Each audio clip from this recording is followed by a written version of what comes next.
একটা মানুষ তার জীবনে প্রচুর পরিমাণ পাপ করেছে, যেমন শিরক বিদআত, গোপন পাপ, প্রকাশ্যে পাপ, মানুষের সাথে জড়িত পাপ করেছে। এখন সে তার ভুল বুঝে কান্নাকাটি করে তওবা করেছে। ওই ব্যক্তির তওবা কবুল হবে কিনা? এই অবস্থায় যদি তার মৃত্যু চলে আসে তাহলে কি তার মৃত্যুটা সহজ হবে না কঠিন হবে? ভাইরা আমার, আল্লাহ তাআলা ক্ষমাশীল। যত গুনাহ আপনি করেন, যদি আল্লাহর কাছে লজ্জিত হয়ে চোখের পানি ফেলে দিয়ে বলেন, আল্লাহ আমি আর করবো না, আমি ভুল বুঝতে পারছি, আল্লাহ, অনুতপ্ত হন এবং না করেন, আল্লাহ তাআলা সব মাফ করে দিবেন, সব মাফ করবেন। এমন একটা পাপ নাই পৃথিবীতে যে পাপ ক্ষমার অযোগ্য। এমনকি শিরক করেছেন, মাজারে সেজদা করেছেন, এখন ভুল বুঝতে পেরে লজ্জিত হয়ে বলছেন আল্লাহ মাফ করে দাও, আর করবো না, আল্লাহ তাআলা মাফ করবেন ইনশাআল্লাহ। আল্লাহ ওয়াদা করেছেন, আল্লাহ বলেছেন তুবু ইলাল্লাহি জামিআন আইয়ুহাল মুমিনুন, হে ঈমানদাররা তোমরা সবাই আল্লাহর কাছে তওবা করে ফিরে আসো। লা তাকনাতু মির রাহমাতিল্লাহ, আল্লাহর রহমত থেকে নিরাশ হয়ো না। ইন্নাল্লাহা ইয়াগফিরুদ দুনুবা জামিআ, আল্লাহ সব গুনাহ মাফ করে দিবেন, কিন্তু ক্ষমা চাইতে হবে। আল্লাহ আমাদেরকে ক্ষমা চাওয়ার তৌফিক দান করুন।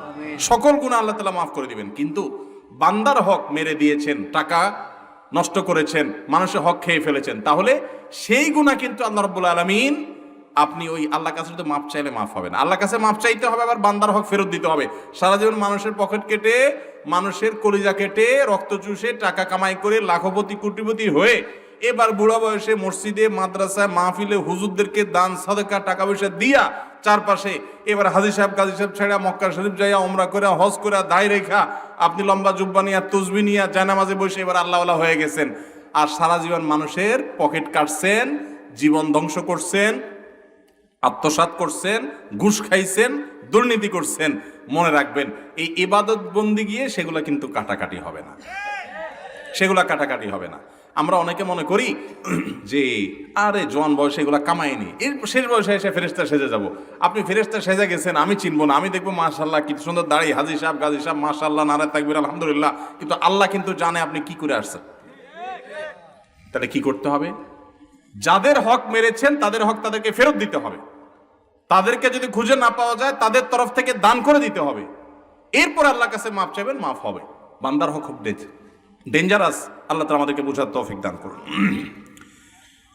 ভিন্ন ধর্মীরা কেন জাহান্নামে যাবে? অন্য ধর্মের মানুষরা কেন জাহান্নামে যাবে? এখন আমার প্রশ্ন হলো, অন্য ধর্মের মানুষরা তারা কি জান্নাত বিশ্বাস করে? বুঝেন নাই কথা? যে মুসলমান না সে কি জান্নাত বিশ্বাস করে? তাহলে আপনি তাকে জান্নাতে নিতে চাচ্ছেন, যে একজন মানুষ অন্য ধর্মের কিন্তু মানুষটা ভালো ছিল, সে কারোর ক্ষতি করে নাই, তাহলে এই লোকটা কেন জান্নাতে যাবে না? আমার প্রশ্ন হলো, যে যেটা বিশ্বাস করে না তারা যদি টাইনা ওই জায়গায় নেওয়া হয়, তার প্রতি সুবিচার হবে না অবিচার হবে? বুঝেন নাই কথা? একজন একটা বিশ্বাস করে না, তারা জোর করে টানে ওখানে নিলেন, এটা কি তার প্রতি সুবিচার হবে না অবিচার হবে? তো যে জান্নাত বিশ্বাস করে না, যে আল্লাহরে বিশ্বাস করে না, তাহলে তার জন্য আল্লাহর কাছ থেকে আপনি জান্নাত আশা করেন কোন যুক্তিতে? বুঝেন নাই ভাইরা আমার? জান্নাত তাদের জন্য যে জান্নাতকে বিশ্বাস করে, যে আল্লাহকে বিশ্বাস করে। যে বিশ্বাস করে না তার সেখানে যাওয়ার কোনো অধিকার থাকতে পারে না।